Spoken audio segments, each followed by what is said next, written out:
Friends, मैं सोनू कुमार आज की इस वीडियो में क्लास 12th के इंग्लिश के प्रो सेक्शन के writer name, category name and country name याद करेंगे एवं उससे जुड़ी एक दो और प्रश्न आपको बताएंगे। चलिए बिना स्किप किए वीडियो की शुरुआत करते हैं। फ्रेंड्स, हम लोग के सामने फर्स्ट राइटर का नाम है महात्मा गांधी।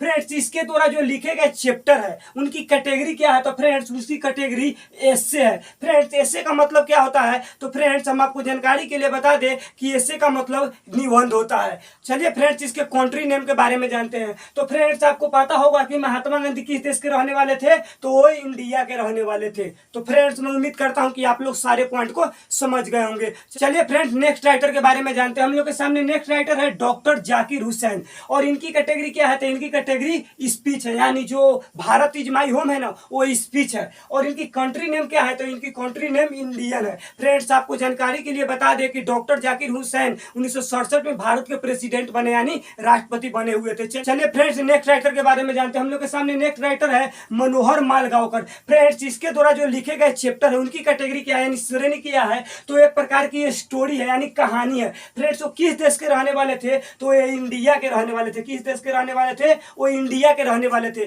फ्रेंड्स, आपको हम जानकारी के लिए बता दें कि मनोहर मालगांवकर के द्वारा जो बहुत सारे बुक्स लिखे गए थे, लेकिन उनको हम एक ट्रिक के माध्यम से पढ़ेंगे। तो हम लोग का ट्रिक है कि बॉम्बे का राजकुमार गंगा में ढोल बजा रहा है। तो देखिए फ्रेंड्स, बॉम्बे से हो जाएगा बॉम्बे बिहेवियर, राजकुमार से हो जाएगा द प्रिंसेस, गंगा से हो जाएगा a wind in the Ganges, और बॉम्बे का राजकुमार गंगा में ढोल। फ्रेंड्स, ढोल से हो जाएंगे डिस्टेंट ड्रम। फ्रेंड्स, मैं उम्मीद करता हूं कि हमारे द्वारा समझाया गया ट्रिक आपको काफी अच्छा लगा होगा। चलिए नेक्स्ट राइटर के बारे में जानते हैं। हम लोग के सामने नेक्स्ट राइटर है Martin Luther king junior. Friends, इसके द्वारा जो लिखे गए चैप्टर है, यानी कौन चैप्टर है आप लोग कमेंट बॉक्स में बताइए। उसकी कैटेगरी क्या है? तो एक प्रकार की क्या है? स्पीच है। क्या है? वो एक प्रकार की स्पीच है। और इसके कंट्री नेम क्या है? तो ये अमेरिका के रहने वाले थे। फ्रेंड्स, आपको जानकारी के लिए बता दें कि मार्टिन लूथर किंग जूनियर के द्वारा जो लिखे गए चैप्टर का नाम है आई हैव ए ड्रीम, जो 28 अगस्त 1963 को मेमोरियल वाशिंगटन डीसी में दिया गया था। फ्रेंड्स, मैं उम्मीद करता हूं कि आप लोग सारे पॉइंट को समझ गए होंगे। चलिए नेक्स्ट राइटर के बारे में जानते हैं। हम लोग के सामने नेक्स्ट राइटर है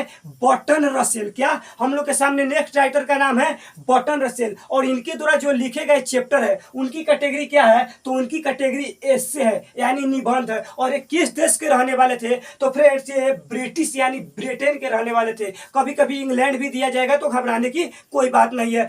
चले फ्रेंड्स, इनसे भी जुड़ी एक दो और प्रश्न आपको बता देते हैं। फ्रेंड्स, ये प्रकार के हिस्टोरियन, मैथमेटिशियन एंड फिलोसफर से इसका ज्यादा गहरा संबंध था।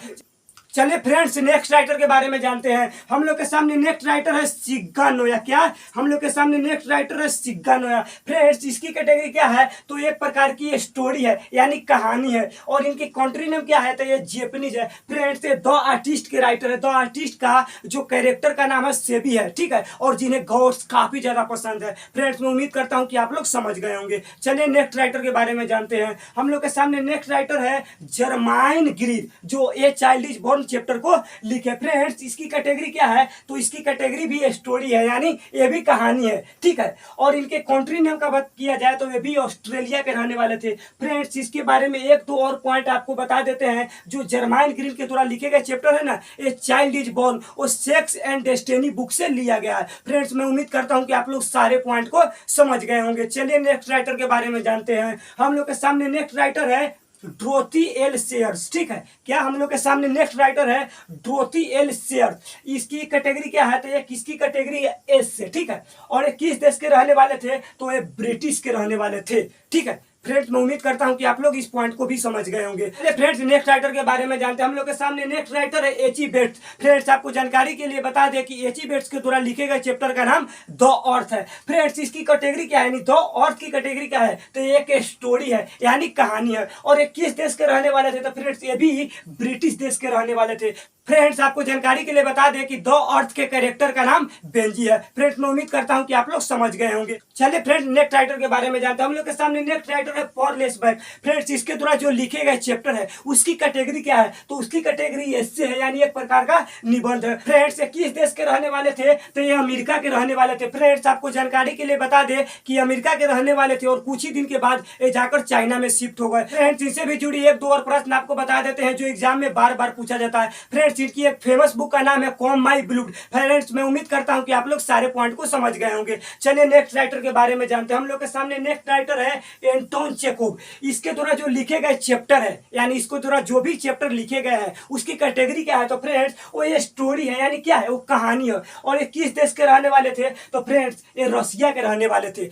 फ्रेंड्स इनसे भी जुड़ी एक दो और प्रश्न आपको बता देते हैं कि ये जो है ना वो शॉर्ट स्टोरी राइटर थे। फ्रेंड्स मैं आशा करते हैं कि हमारे द्वारा समझाया गया ट्रिक आपको काफी अच्छा लगा होगा, और उम्मीद ये भी करते हैं कि ये वीडियो आपको काफी अच्छा लगा होगा। यदि वीडियो अच्छा लगा है तो चैनल को सब्सक्राइब करके बेल आइकन को दबाना ना भूले। तब तक के लिए जय हिंद।